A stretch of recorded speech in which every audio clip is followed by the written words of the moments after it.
Shkolla e drejtorëve certifikoi sot 334 aspirant për drejtues shkollash, të cilët ju nënshtruan programit të trajnimit përgatitor. Në ceremoninë e zhvilluar me këtë rast, u certifikua dhe brezi i parë i 63 drejtuesve të arsimit parashkollor. E pranishme në ceremoni, Ministri i Arsimit Mirela Kumbaro vlerësoi shkollën e drejtorëve si një standard kombëtar të krahasueshëm me modelet më të mira europiane. Si drejtues të shkollave ose si aspirant për të qenë drejtues të shkollave, nuk jeni thjesht administrator. Sepse nëse do flisnim për administrator, mjaftojmë të respektojmë një procedurë ligjore caktuar, siç bëhet në shumë sektorë të tjerë. Jeni shumë më tepër, jeni udhëheqës të komuniteteve, jeni udhëheqës të foleve, të dijes ku formohen të rinj. Është në fuqi detyrimin që çdo drejtues që konkuron ose çdo kandidat që konkuron për një post drejtori shkolle duhet të ketë certifikat në shkollës.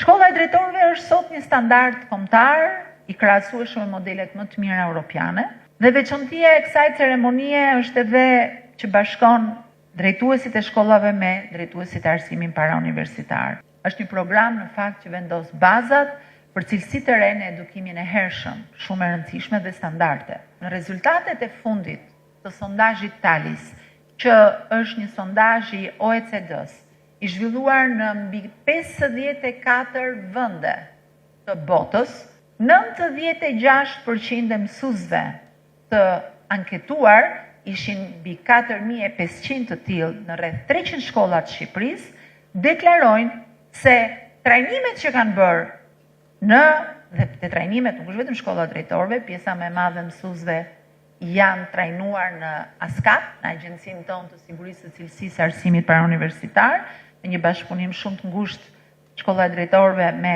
ASCAP-in. Trajnimet, konfirmojnë ata, i kanë ndikuar realisht në përmirësimin e mësimdhënies. 98% sipas të njëjtit sondazh të mësuesve flasin për marrëdhënie të mira profesionale me drejtuesit e tyre, pra kemi një klimë pozitive në shkolla dhe shkolla e drejtorëve ndikon në rritjen e kësaj klime. 95% e mësuesve shqiptar ndihen pjesë e vendimarrjes së shkollës, kundrejt 78% që ishte mesatarja e vendeve të OECD-s. Kjo sigurisht është shoqëruar dhe me një buxhet më të lartë. Për vitin 2026 do të kemi buxhetin më të lartë historik për arsimin, ku një pjesë e konsiderueshme shkon dhe për trajnimin e vazhduar të mësuesve.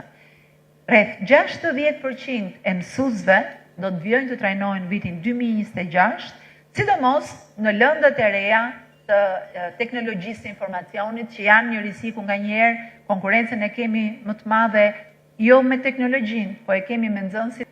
Jemi të gjithë bashkë, jemi në të njëjtën anije dhe jemi të gjithë bashkë timonier për të çuar përpara detyrën më të rëndësishme që mund të ketë një komb, atë të sartë. Nga Vlora në këtë ceremoni morën certifikatat 15 mësues e drejtues të certifikuar për këtë vit nga Shkolla e Drejtorëve, ndërsa drejtorët e certifikuar nga kjo shkollë më herët janë 43.